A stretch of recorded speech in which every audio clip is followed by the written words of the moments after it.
Thanks for joining us this morning. We're glad to have you participating. First of all, I want to give a couple of shout outs to all those who have been involved and participated in Black History Month. It seems like the month-long celebration just continues to grow and to grow and to grow, which is wonderful to see. Also want to give a shout out to Andrew Carmines, the Carmines Foundation, as well as all the Seafood Festival volunteers. And what a great week that was. The Carmines Foundation has raised over $1 million and given that to charity. So congratulations to them as well. You know, it was a beautiful weekend. It was really, really gorgeous. And we know when we get the gorgeous weather in the springtime, it also means that there's lots of pollen in the air. So anyway, we're dealing with that, but we're happy to deal with that. I thought I'd share a quick story with you that the RBC Sponsor Day on Monday, an RBC executive was there and was speaking and talking about how much he appreciated the pollen as opposed to the cold weather in Toronto. So he was glad to have a little bit of pollen for warm temperatures, and I think we all are also as well. You know, spring also means the RBC Heritage presented by Boeing is just around the corner, April 10th through the 16th.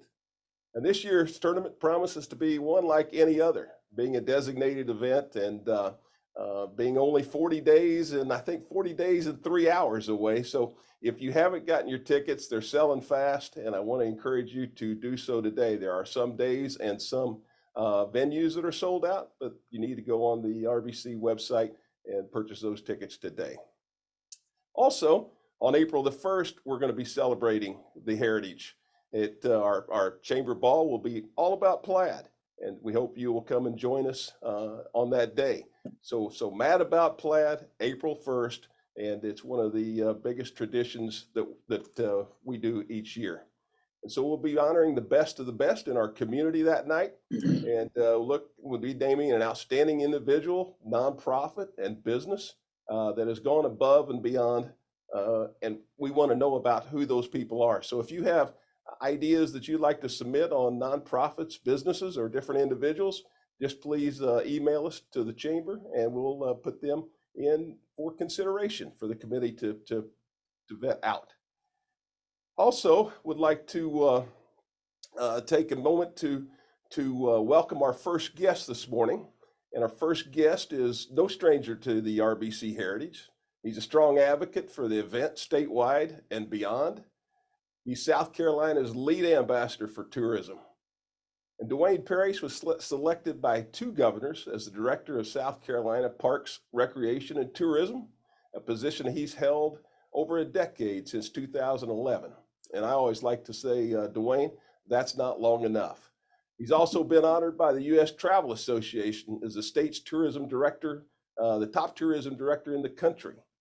And he's a tireless advocate for Low Country. He and his team really understand the important role of our region and what it plays in tourism and also for our state.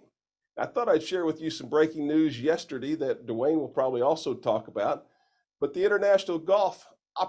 International Association of Golf Operators, travel operators, named South Carolina among the top 5 golf destinations in the world for 2023. How about that? So South Carolina is the only U.S. destination to make the top 5, and we share this recognition with Cyprus, Dubai, Los Cabos, and Thailand.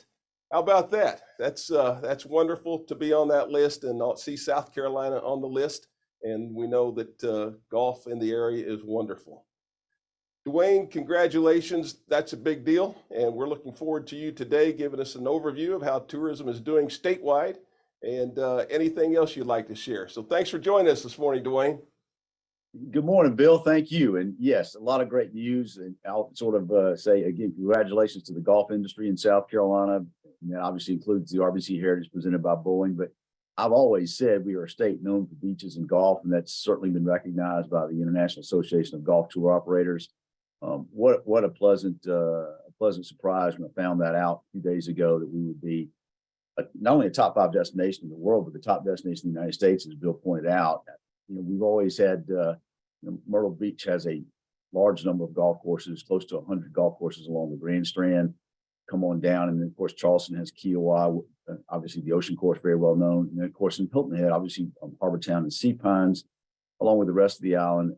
well known for golf. And then you take a lot of the inland golf we have in places like Greenville, where they host the Corn Ferry event, the BMW Pro-Am each year up in Greenville, which is also broadcast to the Golf Channel. So we get a lot of exposure, and for a state our size, sort of outkick our coverage on golf a lot. But yeah, just sort of continue that real quick conversation, what Bill said about golf. We were blessed in 2021, coming out of COVID, to host 3 nationally broadcast events. And that was obviously the RBC Heritage in April, which was Golf Channel and CBS, followed by Kiowa, the Ocean Course, with the PGA Championship in May, and then the Palmetto Championship at Congaree in June. So we had 3 nationally broadcast golf tournaments on the Golf Channel and CBS.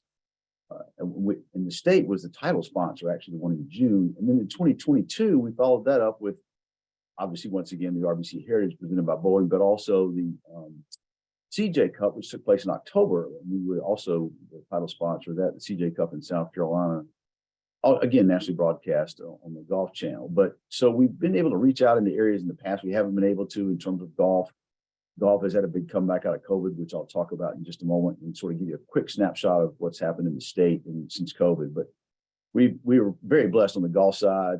Golf has come back for a variety of reasons. Top Golf, COVID, probably the biggest generator, brought people back into golf that had gone out of the game and brought some new people into it. The growth of Top Golf, as I mentioned, I think has introduced people to the game of golf who otherwise may not have ever picked up a club. So very blessed from that perspective.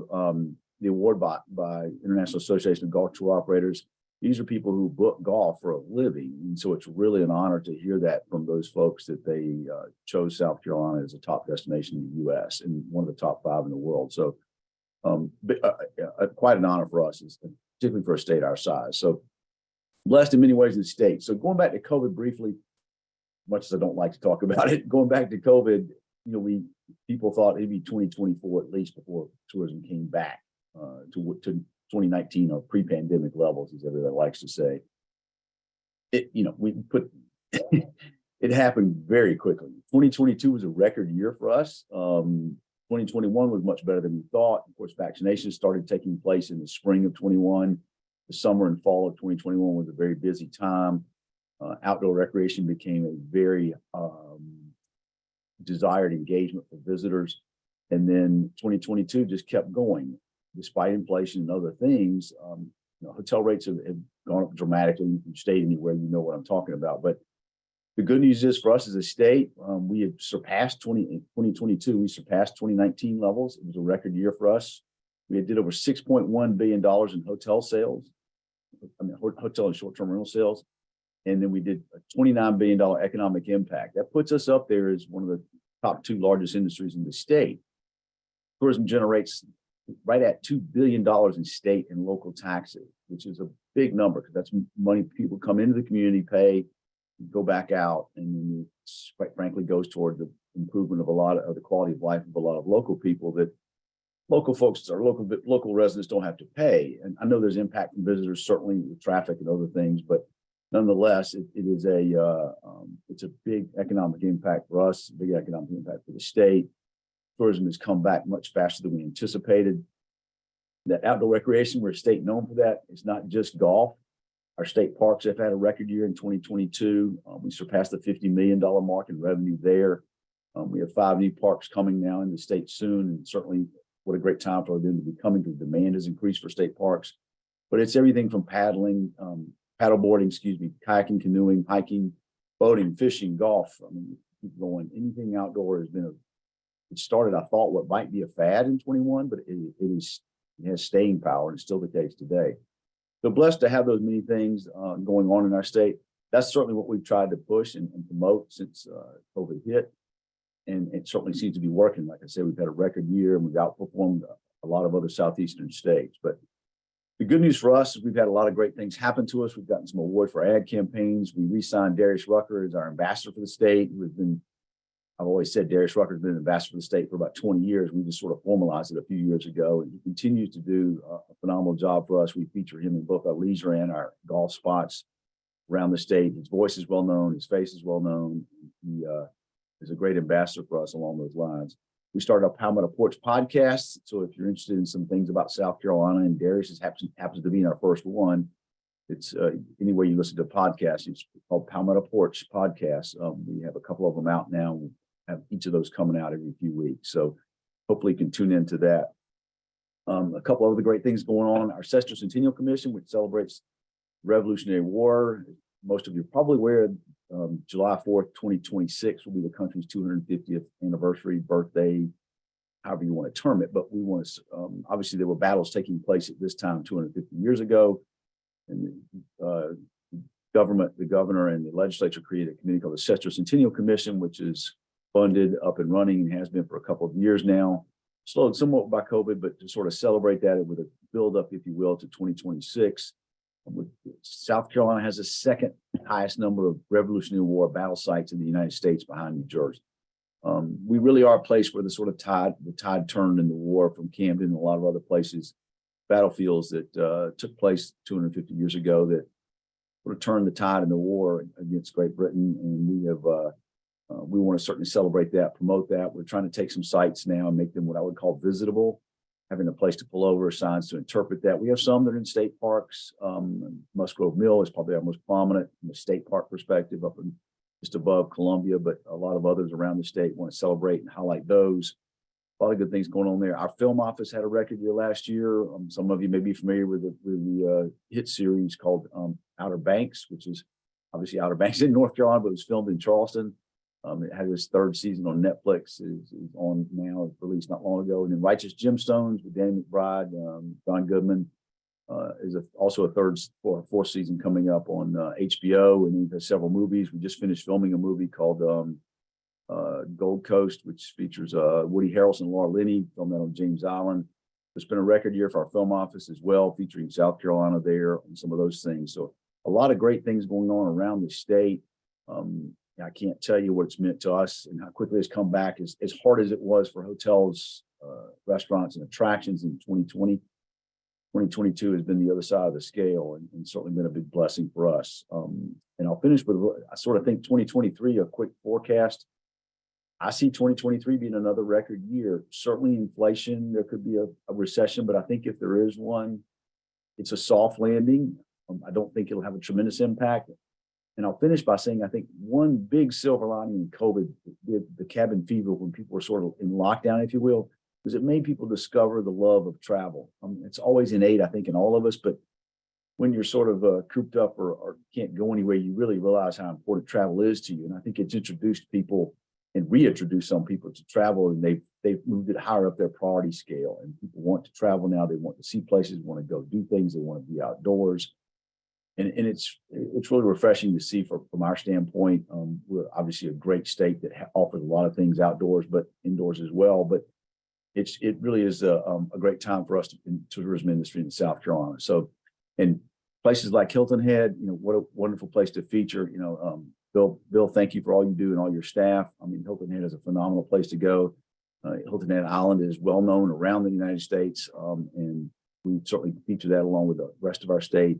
Different campaigns to sort of boost that tourism. Will continue to do so in 2023. So look forward to giving hopefully great news again as we go through 2023. And Bill, I appreciate you having me on this morning. Duane, thank you. And that's there's a lot going on, a lot of good things going on. You'd mentioned Darius Rucker is the South Carolina Tourism Ambassador, and just want to let our listeners know today that the Darius Rucker Intercollegiate Golf Tournament for women is wrapping up today in Long Cove. So a shout out to all the Long Cove volunteers, and that covered on the Golf Channel, the second year for that, as you know, Duane. So that's another big deal for us here on Hilton Head Island in South Carolina. Yes, question it is. On at 2:30 today, by the way. Good. Oh, 2:30. All right, 2:30 on the Golf Channel today. I've got a question from Neil for you, and Neil is asking, how do you think the elevated event for this year's RBC Heritage will impact the state of South Carolina? Well, I think it boosts, the RBC Heritage is our largest annual sporting event in the state, hands down, over $100 million in impact. And that was before the elevated event. Obviously now with the, probably somewhere around 90% of the top, 90 to 95% of the top ranked golfers in the world on the PGA Tour coming, I think ticket sales will sell out faster. Bill mentioned earlier, get your tickets now. He's right. They're going to sell out faster than probably ever. Number two, I think it brings a higher demographic, if you will, people spending more money in the community. during the golf tournament. But the other part of it is from our standpoint, is our image outside the state, and that's to the person in Kansas who's watching golf, watches the elevated event, sees Rory McIlroy and the likes of the top 10 in the world playing there, and gives us even more exposure, because there's nothing really prettier, as most of you know, than that picture of the kite surfer out at Calabogie Sound on Saturday afternoon with Jim Nance, who's an unpaid ambassador for our state, talks about that it brings a bigger television audience. All of that just has a great impact for us and sort of reemphasizes what we talked about being known for beaches and golf. Okay, Trish is asking about international travel. Now that has opened, what are we seeing here in South Carolina? We're back at about 50% of pre-COVID levels. That's the one area that is not back yet. Business travel is close to being back to normal levels. Leisure is certainly the one that has pushed us along, domestic leisure, if you will.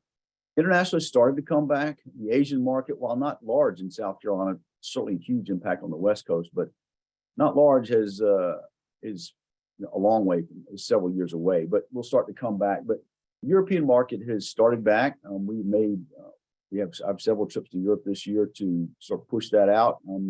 Europeans, much like the United States residents, have cabin fever too, and they want to see, their favorite long haul destination is the United States, and we certainly want them to come back here, and we certainly want them to come to the South. And we promote what we call Travel South, of which South Carolina is a member with 11 other states. We combine our resources, promote the South, music, food, and culture. And that resonates very well. Outdoor recreation is big in Europe now too, and so we think we'll flourish and do well as the international visitor comes back. And the last thing I'll say about international visitation, they're the epitome of the travel you want. They stay longer, they spend more money, they love the culture and love the food and the things we have to offer. And hopefully we'll be back at those levels in the next year or so. And we anticipate getting the British Airways service back to Charleston direct from London Heathrow to Charleston. Hopefully have that air service back in place in 2024, which should help boost that as well. That's exciting to hear. Very exciting. Duane, during COVID, we know that people couldn't travel internationally. We know that cruise ships weren't running, and some destinations, some cities really weren't open. Talk to us just a little bit about how competitive it is and how important it is for us to continue as a state, as well as local municipalities, to continue to market to make sure we maintain market share moving forward. Yes, one of the things that our governor, whether agree or disagree on the health reasons, we really didn't close down too much or too long. And from an economic standpoint, that benefited us tremendously. We came out of the gates faster than anyone else. We continued to promote during that time period. It was basically sort of dream now, discover later. Was sort of our messaging along that time. And then when we did reopen, that was our message: South Carolina's open. And we had the tagline, "We're ready when you're ready," which Delta Airlines actually had as well. But it's critical during that time period that you market, and that obviously we've gotten more funding from the legislature during this time period post-COVID, and that certainly paid off in what we have now in the numbers I just gave you a few minutes ago. People say, well, gosh, they've heard of South Carolina, they've heard of the beaches, they've heard of Myrtle Beach, they've heard of Hilton Head, they've heard of Charleston. Sure. Well, you've heard of Coca-Cola too, but they don't stop advertising. They still have Pepsi out there. We still have North Carolina and Georgia out there in Florida. And so it's critical during that time period that you keep doing those things, just to, if nothing else, even if they're familiar with how great your location or destination is, you need to sort of remind them who you are, what makes you great, how good you are, and what makes them come back. And I think that's critical during any time, and even more so during what happened during COVID.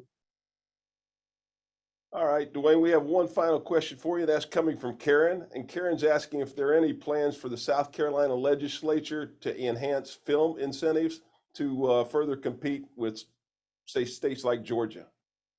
We received during the current fiscal year, normally we have about 15 million to promote in film incentives. We are a cash incentive state without going too deep into the weeds.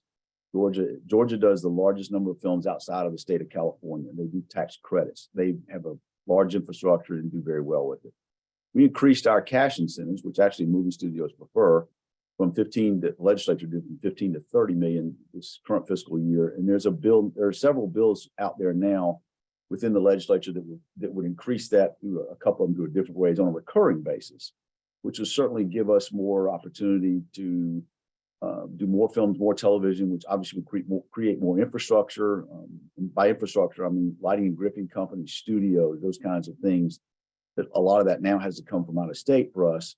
But there is some of that building up in Charleston now with the additional funds, but we hope that continues on a recurring basis. So we'll see as they move through the legislature this spring how that goes. But I would not be surprised if we're able to do more incentives in dollars next year. Duane, on a personal note, congratulations on having the second grandchild. Thank I'm you. sure you're still beaming from ear to ear. I am. I mean, it's a special time. There's something great about being a grandparent. Yeah. Well, thanks for being with us. Look forward to seeing you very, very soon. And thank you for leading tourism in the great state of South Carolina. Thank you, Bill. And thank you, everyone. And everyone have a great, like Bill said, enjoy the weather. It's a great time. See you soon. Take care. All right. We'll move forward now. And our next guest really doesn't need any introduction, but we'll give her one. If you've ever walked the streets of Bluffton with her, you know she's known by all. One resident describes her as wrapping her arms around the entire community, and the town of Bluffton is always doing great things, and she's led the charge as mayor since 2008.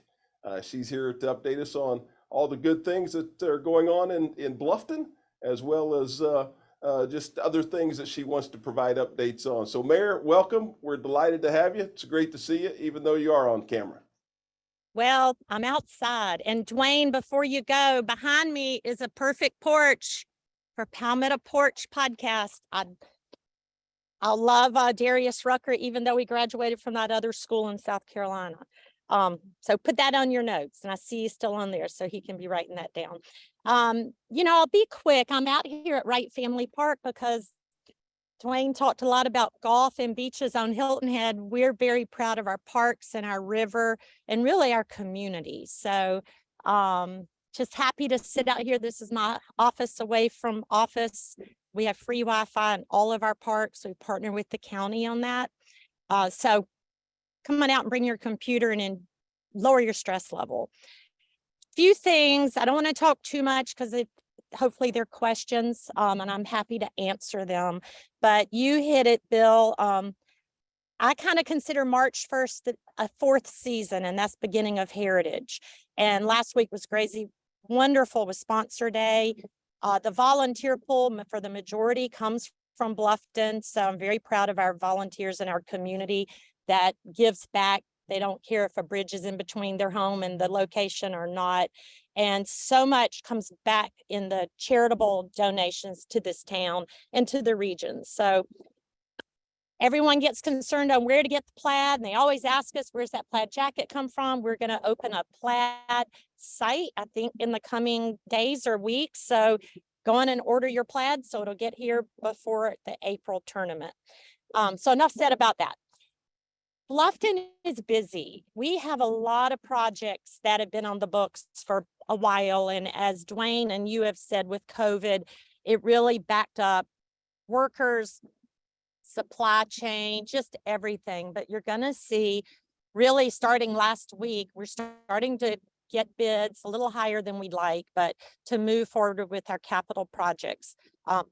My priest once told me, when you see orange cones, don't fret, it's progress. So you might hear noise behind me because I'm at Wright Family Park with the project I'm going to talk about in a minute. You're going to have a few road closures and you're going to be a little stressed, but please know it's all for the betterment of our community. A couple of projects behind me is really a drop the mic moment. And the chamber was here for our groundbreaking. Construction is going on at the Squire Pope Cottage. And for those of you who were not here in 17 to see the same kind of construction taking place at Garvin Garvey House, come out and look at it.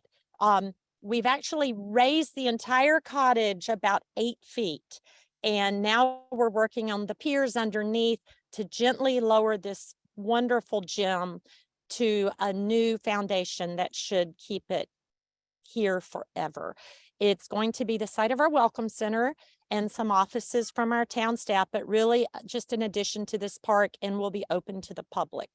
About a year and a half. I'm pushing them for a year, but maybe by the next time I'm on here, I'll be in there doing a power hour.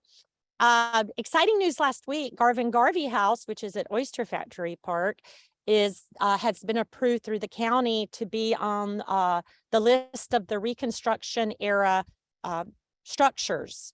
And it had to be approved by the county to get on this national parks list. So that was pretty exciting for us to have something from that era on the list. And you're hearing progress back there with noise. We bonded money to completely finish the new Riverside Barn.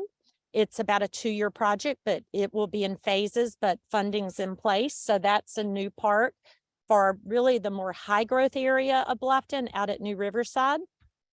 We're doing a lot of streetscape projects. We're just busy. I'm busy. Go on our town website to follow the projects. If you go to our map gallery, easily you can find the capital improvement projects and you can follow and see what the plan is, where the funding is. Very transparent, and really the timeline. A couple of things, we're growing. And as I said, set from 17 to today, our population has changed. It's growing, but also new residents have taken on homes that people back in 17 lived in. So we have a large number of new residents that, they bring with them what they know. And Bluffton is just different from every other place in the country, but our government system is a lot different from the places where people are moving from. So we are taking our, not town councils, but we've implemented what's called a mobile town hall. And it's really wonderful. I wish more people would come and attend. We're taking it to neighborhoods. We're taking it wherever people want it and can gather. We've had it in front of 4 people. We've had it in front of 140 people. And we bring our staff, which is the police department is part of that. We bring our planning, finance, town manager. If council can attend, they do. They really bring what we do at a town level to the public. Development agreements, where our town limits are. Wow, do we know? What our police department can do, our community outreach, how to be involved. It's really wonderful. So I would urge anyone who's listening that lives in our town limits, if you've not been privy to one, or if you'd like one in your neighborhood, just give us a call. Our public information officer, Debbie Spanka, is willing to set it up, and we're really, really willing to get that. I'm looking down because I want to make sure I didn't miss anything. Squire Poke Cottage. Oh my gosh. We're going to have a fun weekend. This is Bluffton. We're quirky. We're going to have the 2nd annual flower show at Hayward House and Martin Family Park this Saturday, the 4th, from 12 to 2. And I know you scratch your head and go, oh my Lord. But we also, thanks to Babby Guscio, who comes up with these marvelous ideas, are going to have the 1st annual Buzzard Day. Why?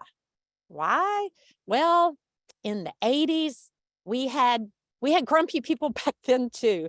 But our mayor, George Hayward, who is very big in education, he was our mayor for 2 terms, was constantly called about the buzzards at Oyster Factory Park. And he got so upset with people from coming in, trying to change his world, he decided to name the buzzard the town bird.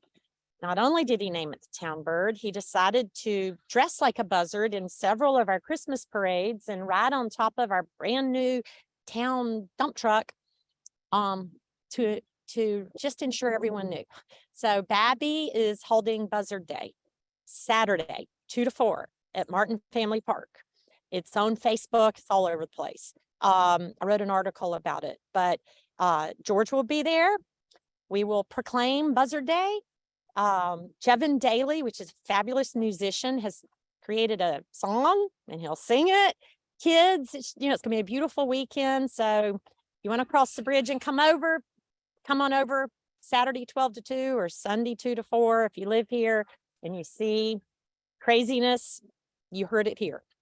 Gosh, that's about all. Just, we're we're busy. We see a lot of people here, a lot of visitors. People are walking around this park, out and about on the river.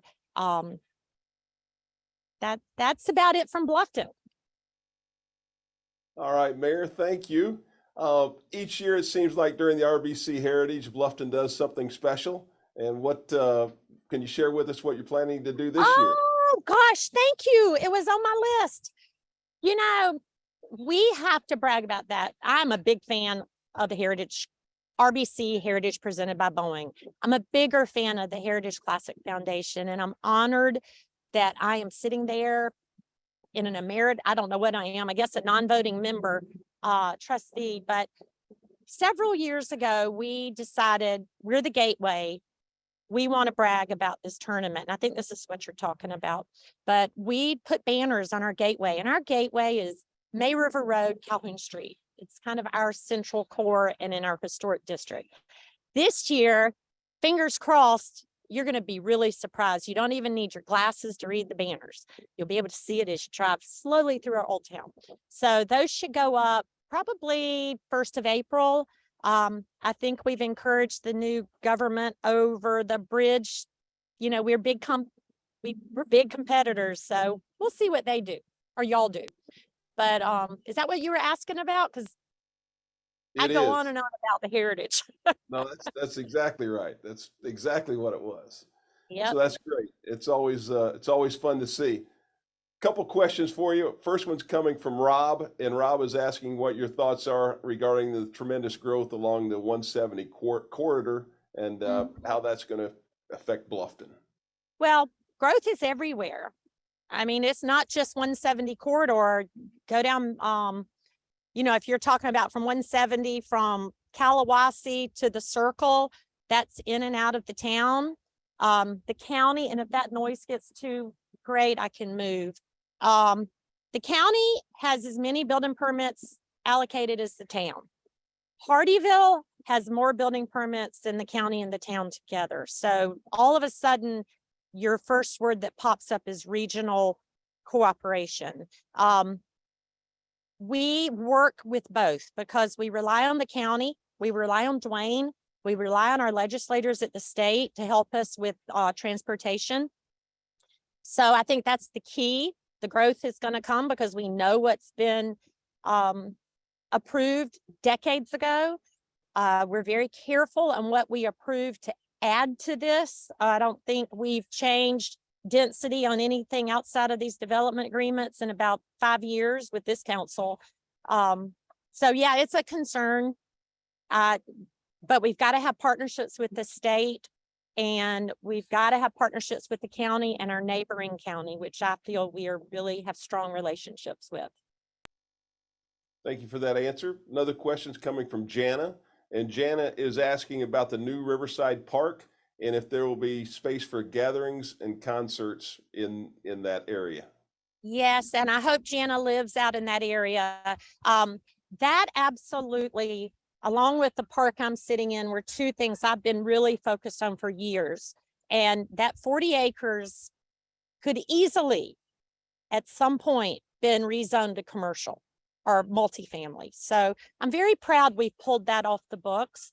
But what's going to be there? Well, we've got the master plan in place. Go to townofbluffton.sc.gov, go down to the map gallery, pull up the capital project map.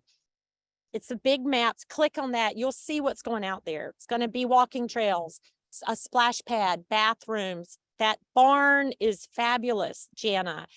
We've got to add a bathroom and a warming kitchen. So yes, we haven't gotten to the point of having rules. So if concerts are exciting to you or a concern to you, please let me know, let council know. The rules will really dictate what goes on there. Where I am right now, there's no alcohol allowed. It's right across the street from a church. So, you know, the rules are be different based on location, but definitely events, definitely a place you can go and run with your children, play on a playground, or just sit like you see it at the park in Savannah, Forsyth Park. You know, that is kind of our mini Forsyth Park, but yet to come on the rules, and I'd love your feedback. All right, thank you. Another question, and this is coming from Justin. And Justin is asking if there's any new development in downtown, the old town Bluffton, that you can share. Again, if there is, we also have a map called Permit Finder. Again, same address, same map gallery, but look up Permit Finder. You'll see little blue bubbles on all the permits that have been given in the whole entire town. So you can, if you see something, you're like, I wonder what that is. You can go on there. If it's in the town limits, you'll find it. One exciting bit of news, if you're on Bluffton Road going to the Circle, a lot of that development going on is in the county. The county's about to launch a similar permit finder in the next, I'd say, month, just to be safe. A lot of activity in Bluffton because, Justin, as you see, we don't have a lot of vacant properties right now. We have a fella who bought the property where the red dot is, and you see that overhang is down. They're going to renovate that. Joe Frazier is a builder, so he really has this hand on the pulse of our belief in preservation. They're rebuilding that awning. They're fixing that building. They're going to probably have to add bathrooms. So that's something to keep an eye on. The man who owns it owns from Calhoun Street to DuBose, from Gothey to the Promenade, all the way back to Melancham. So it's a big swath of land, 4 acres. There's a fella who is slowly getting some acreage behind Nectar that I think's coming forward sometime soon, a year or so, who knows, but I do know he's been having initial talks with the town. And we have some great preservation projects. We have a gentleman who's developing the corner at the 4-way stop, and you can see the Joyner property across from the chamber has been moved, and you're really starting to see it looks exactly like it did at a location about 50 feet further away. And the Deer Tongue building, we're having a groundbreaking there. That whole area, that's going to be another preservation project. So yeah, things are changing. I hope for the better, and I hope you'll look at it one day and go, gosh, it didn't change that much. It still feels like Bluffton. But go to the permit finder. That's going to really help you. Mayor, a couple of final things. One, the groundbreaking for the Squire Pope Cottage. I thought that was incredible. And then being able to hear the grandson be able to talk and tell about the memories, the family memories there. You want to touch on that for a minute? Yeah, I do. And before you let me go, I've had more questions today than ever. So I'm so excited. We have people interested in Bluffton.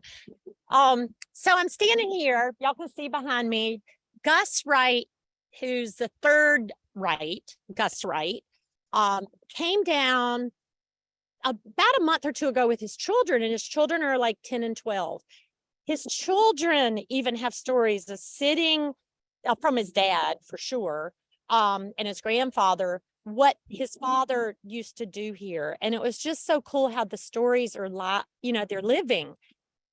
Mr. Wright passed away last March, that worked on this deal. His son, Augustine, he goes by Gus, they wrote a fabulous letter to us in the wishes and hopes of what this would be. They really, a lot of blind faith. But when he came and talked, he's overwhelmed that not only did we listen to them, we took it, way several notches up. And he was just overwhelmed, and his brother was too. But there is a letter that will be in this welcome center from his father. They had stories of dirt roads and the old post office, and Gus is he's not 60. I mean, he's got children preteens, so y'all can do the math. And for him to have those memories, they're going to live on for decades, and we're going to capture that because this is important to remember what Bluffton was like. We've got to know what it was to know where we're going to be. And I'm so glad you were there and got to hear it. It really takes you a step back in time, and we can do that everywhere. Mitchellville, love it when I go out there. Garvey, there's a lot of history in this town and county people haven't even grasped yet. Mayor, the final thing, the Wi-Fi you have there at the Wright Family Park is very, very good. It's you've been solid the whole time through, no pausing, no breaks. So Good. good job with that. Well, I'll put a plug out there. The county and the town, I know in Bluffton, every park has strong Wi-Fi. So come out here and work. I mean, why not? Why not? You're more creative when you're happy. So it's sun up to sundown though. You can't use it at 12 a.m. But come on out, and it's on the choices you get, and it's pretty strong. I appreciate it. I was worried, but it's all good. It was really good, Mayor. Thank you for being with us today. Thanks for your leadership and all you do. And Thank you. we'll see you real soon. And as Ambassador Haley says, it's another beautiful day in Bluffton, South Carolina. There you go. All right. Mayor Okay. Sulka, thank you very much. Bye. Bye-bye. We'll switch gears now and talk a little bit about the town of Hilton Head Island, who recently held their strategic planning retreat at the Westin Resort.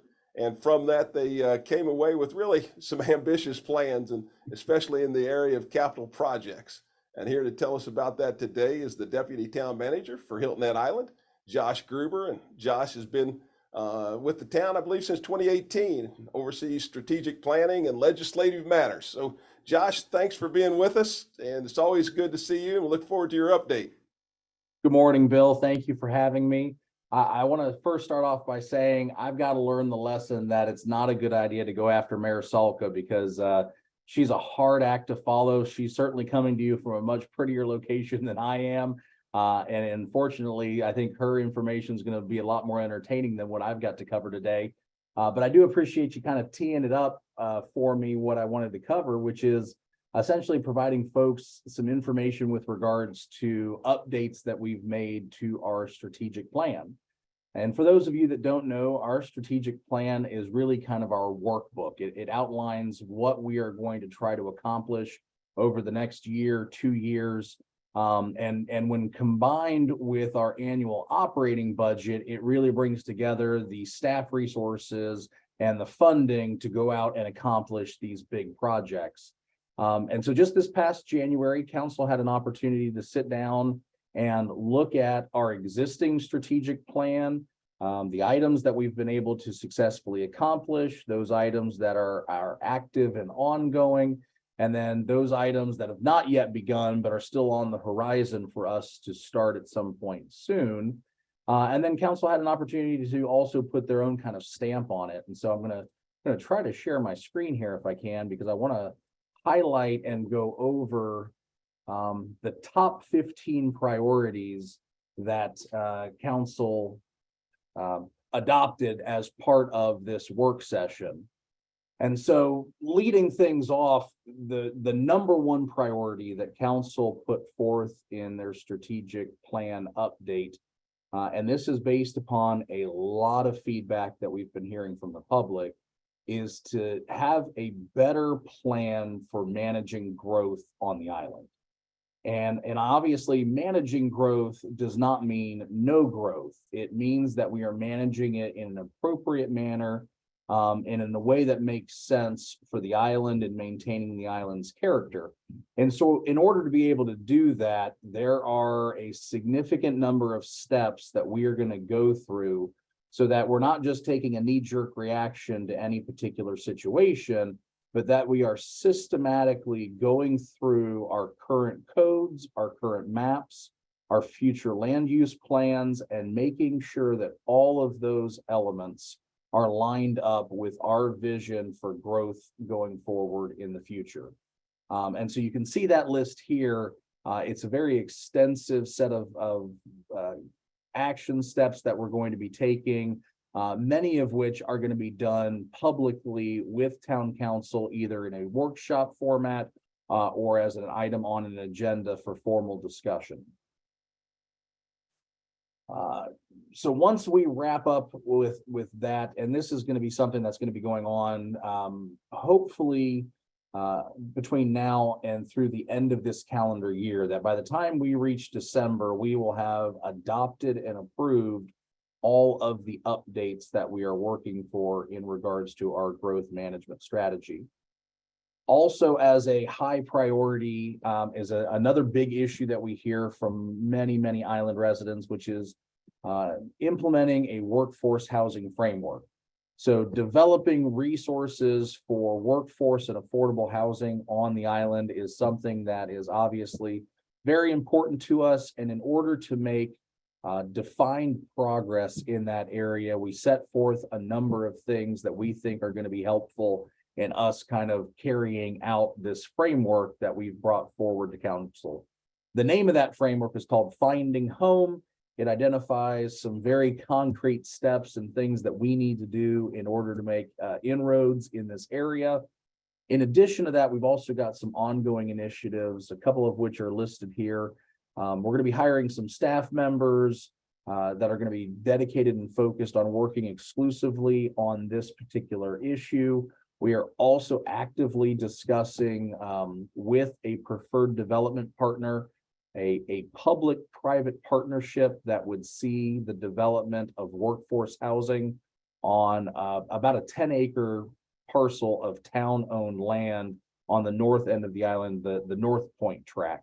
And so we are actively working with an advisory committee that's made up of a couple council members, a couple members of the public, on outlining the terms that we believe are necessary to create a successful public-private partnership, and we'll incorporate those within a defined development agreement that will ultimately bring forward to the public and council for their approval, hopefully sometime within the next couple of months. Additionally, we're going to look at adopting a major corridor street enhancement policy. Our upcoming council meeting on March 7th, this is a workshop item that we've got outlined for that particular meeting. And so at that meeting, staff's going to bring forward their plans for proposing corridor improvements at what here is listed as many of our main thoroughfares on Hilton Head Island. So they're going to outline what that entails, but essentially we want to look at increasing safety. We want to look at increasing the aesthetic look of our roads. We want to make sure that our pathways and sidewalks are sufficiently meeting our needs. And so there's a bunch of elements that go into that, but we've got some very comprehensive plans for improving those corridors that we are going to bring forward here next week. In addition, we're going to look at having to continue moving forward and continue our discussions on the William Hilton Parkway Gateway Corridor Plan. As I think some of you, if not most of you, have seen, at least within the last couple of days, our main entrance onto and off of the island is our artery.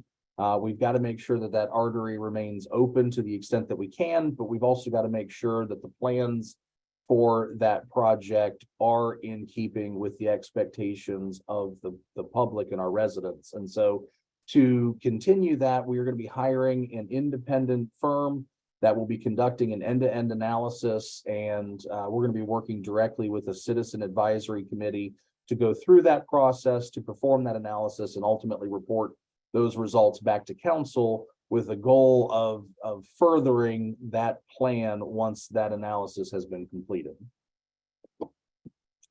We're also going to be working with getting the operation started for the Gullah Geechee Historic Neighborhoods Community Development Corporation.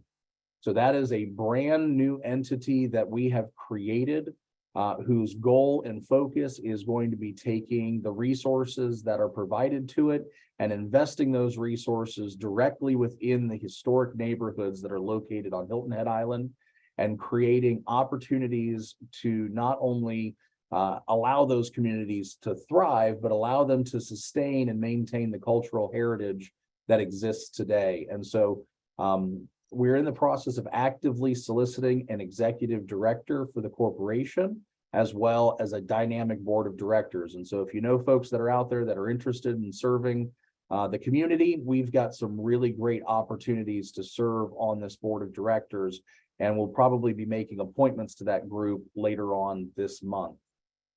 In terms of resources, Senator Davis was instrumental in obtaining a $5 million earmark for us, specifically for the operations of the Gullah Geechee Historic Neighborhoods Community Development Corporation. So not only is this entity going to be charged with making some improvements in these communities, they're also going to have the resources that are going to allow them to truly make some impactful decisions to support those areas.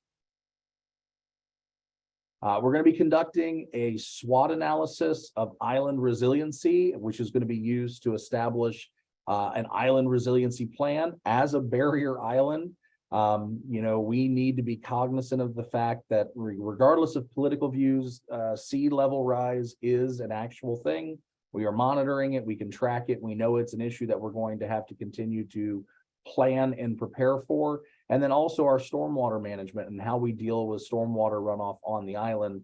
Water is the common enemy of a lot of folks here. And so we have to have plans in place about how we're going to effectively deal with that.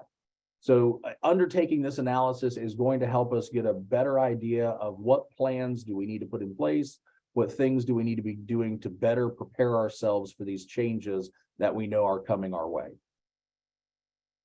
Next is implementing our capital improvement program. Right now, the capital improvement program budget is about $43 million. That money is going to be spent over the series of the next 2 to 3 years. But you can see there that we've got buckets for each of these different areas where we're going to be making improvements. So we've got beach management and beach improvements. We're going to be doing a beach renourishment here within the next 2 years. We're also looking at continued pathway management, roadways, parks, facilities and equipment, our fleet management. We've been actively working to try and replace our fleet of fire trucks on the island.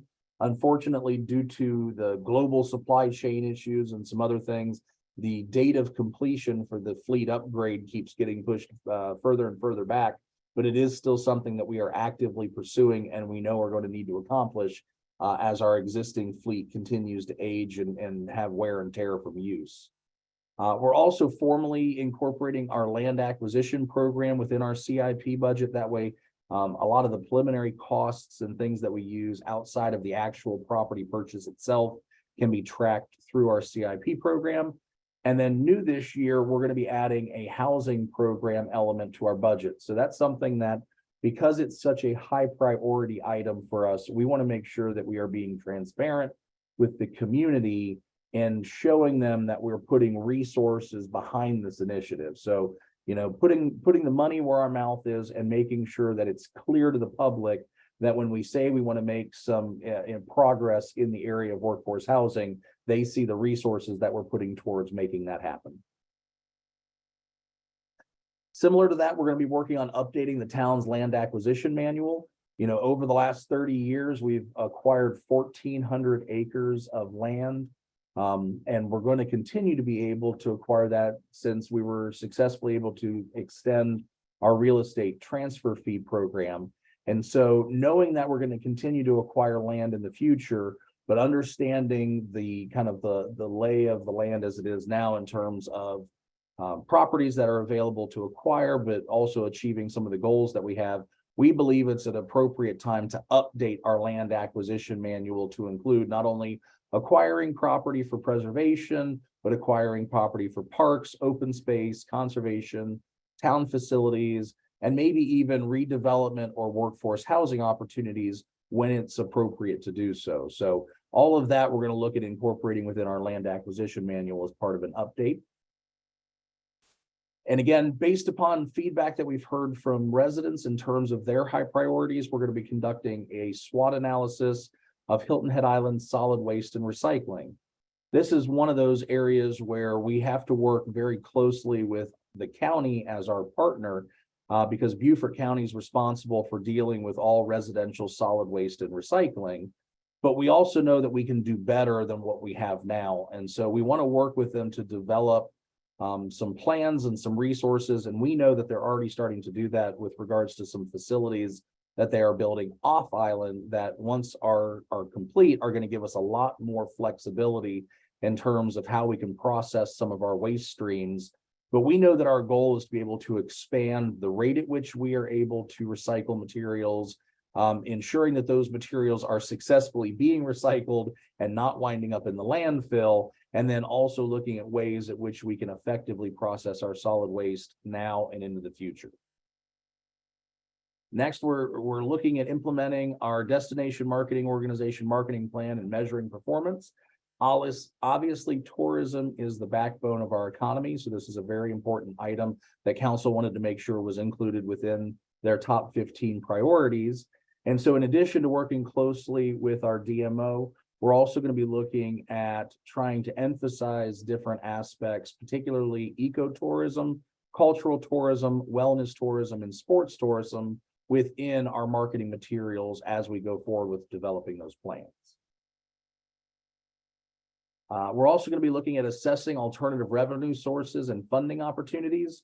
We pride ourselves in having one of the lowest millage rates in any municipality within the state of South Carolina, but we also know that we're trying to accomplish a lot of things, and it takes resources to accomplish those objectives. And so in order to do that, we need to continue to look at alternative funding sources that we can bring to the table, which would allow us to accomplish these things, but not have to focus on raising millage or looking at our residents to fund the majority or a lot of those improvements. So you see here, we've got the green space sales tax program that's been approved. We know that the county's working on getting the committee established for that, and they're going to be starting to accept applications in the near future. We believe Hilton Head needs to be able to take advantage of that because there's some opportunities here that we think can successfully help meet the goals and intents of that green space sales tax program here on the island. We're also going to be discussing, now this is not necessarily meaning that it will show up on a ballot, but it's worth having discussions about potential voter referendums on open space preservation, workforce housing, and then development and reuse of existing properties. So again, very general kind of statements about things that we're going to do. And at this point, we're going to have conversations about that and whether or not that does need to take a next step forward to become a possible voter referendum issue. We're also going to be identifying dedicated funding for workforce housing within our annual budget. Last year, Town Council challenged staff to identify $1 million in recurring revenues that can be incorporated into our annual budget. And so we are going to be working to ensure that that is there. And then again, it'll be transparent in terms of where those funding sources are coming from and then how they're going to ultimately be used in terms of supporting workforce housing. We're also going to be discussing the creation of a mid-island TIF district.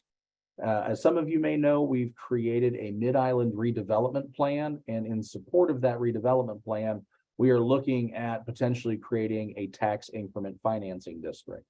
The town has had a TIF district for the last 25 years. It's been very successful in helping to raise revenue for a lot of the parks and improvements that have been done by the town during that time.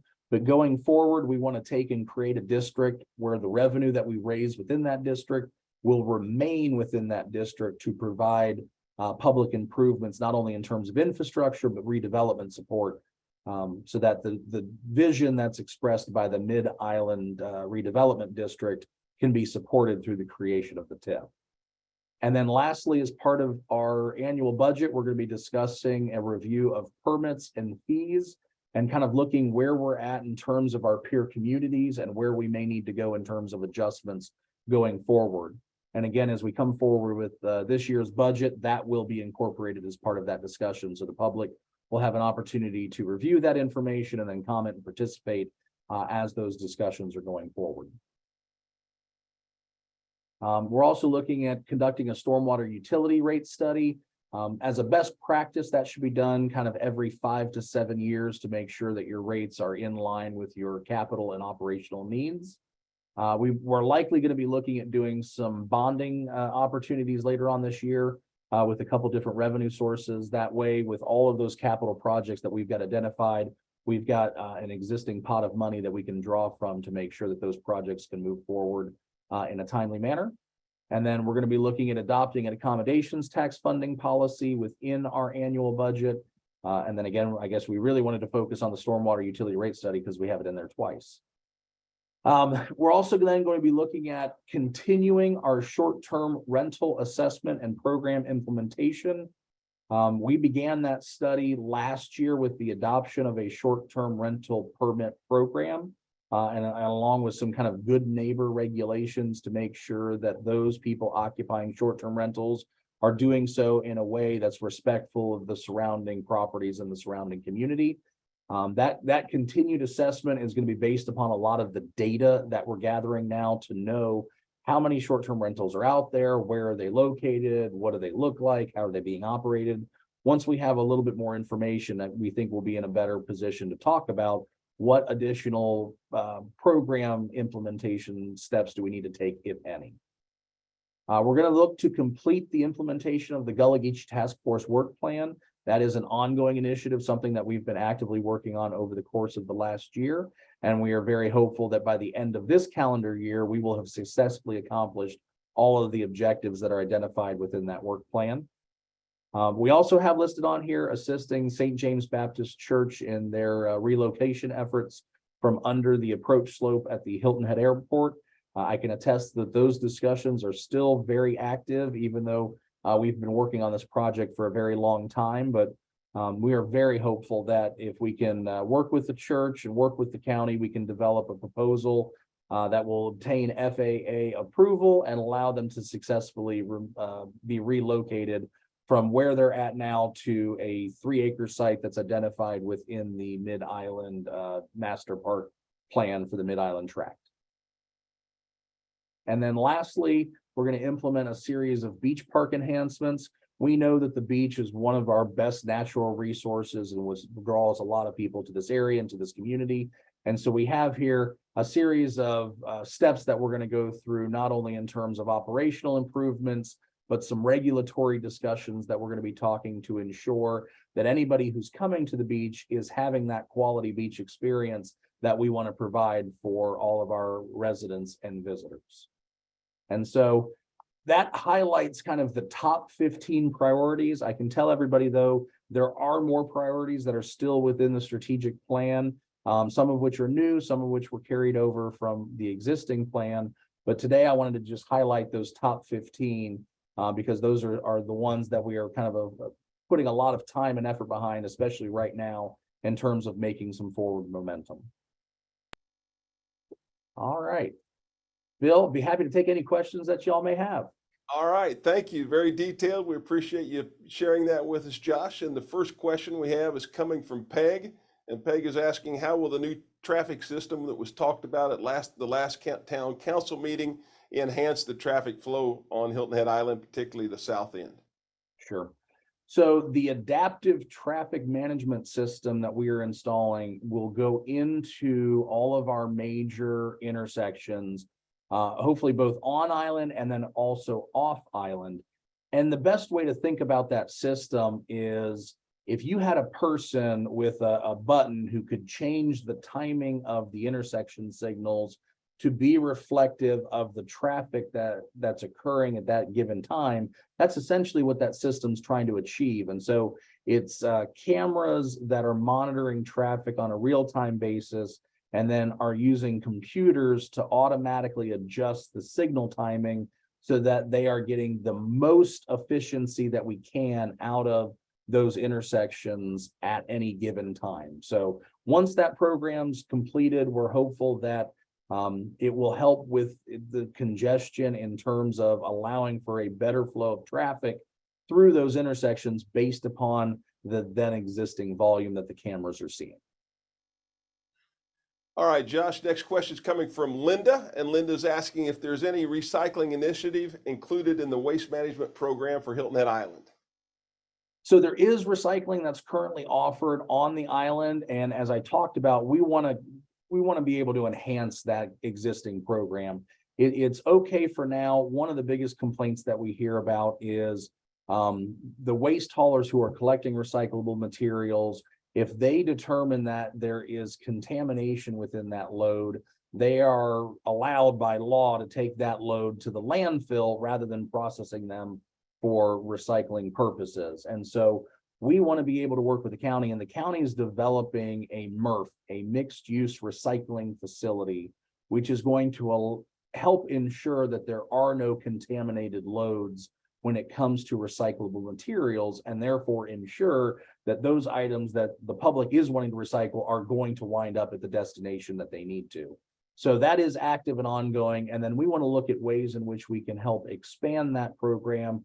We're also looking at ways in which we could potentially expand composting and other recycling initiatives So while we don't have a great plan yet, we know that we want to support the county's efforts and the improvements that they're making. And then we also want to look at how can we take the program and make it better in general for the island community.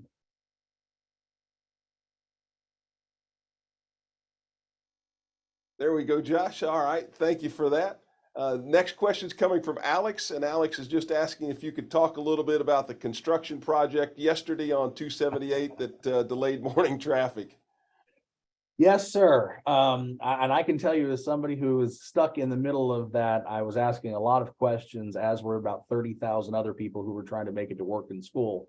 So as we now understand it, and we had to get some information from the Department of Transportation, they had a contractor who was doing some resurfacing work there at the intersection of 278 and Spanish Wells Road. The purpose of that work was to widen the right-hand turn lane onto Spanish Wells because it had been identified as a safety need. The issue became that the contractor, the last load or two of asphalt from the plant that morning, the truck driver got lost, was not sure where to go in terms of delivery of that load. And so the contract that the firm was operating under requires them to be done with their work and off of the site no later than 6 a.m., obviously to not impact the morning commute time. And they failed to do that because they were still waiting on this last load of asphalt to be delivered. And so we understand from the DOT that they do have monetary damages that are built into the contract, and they will be assessing the contractor for those monetary damages. But we understand that there was a breakdown in communication from the DOT to us, and then from us to the public in terms of trying to get that information out yesterday as it was unfolding. So we do apologize for that. It's unfortunate for everyone. It's extremely frustrating. But given that it was limited to that particular project and that project has now been successfully completed, we don't believe we're going to see any repeat issues related to that improvement. Thank you for explaining that. Robert is asking right now about if there's a chance that we'll lose some of the funding because it's taking so long to plan the 278 corridor. You know, that's a great question. I don't know that I can give you a good answer. I think there's arguments that are made both ways. On the one hand, the State Infrastructure Bank, the SIB, which is the money that's providing that funding for the project, they have indicated that they would like to see that money spent as soon as possible rather than be carried out further. The counter argument to that is there's a number of other projects that they've funded, particularly in the Charleston area, that have been ongoing for many, many more years than what our project has been, and they still have their state funding. So it's hard to say what the state is ultimately going to do with it. I do know that Senator Davis has stated publicly that, you know, regardless if we have it, if we lose it, he is committed to ensuring that when the project is ready to go forward, it will have the resources that it needs in order to be able to do that. Josh, thank you. Thanks for your detailed report this morning. We appreciate you being with us, and sounds like you all are full steam ahead. We are certainly. All right, Josh. Thanks again, and we'll see you soon. Thank you. All right, thanks for joining us today. There are lots of things in the month of March going on Hilton Head Island and in Bluffton, and I'd encourage you to go to our website, hiltonheadisland.org/events, to see all the events in the month of March that are happening. And then also want to encourage you today to reserve your tickets for the Mad About Plaid Chamber Ball, April 1st at the Marriott. Tickets are going fast there, just like they are for the RBC Heritage. So jump in, get tickets for both before they're taken. Thanks again for joining us. Be safe, and we look forward to seeing you again real soon.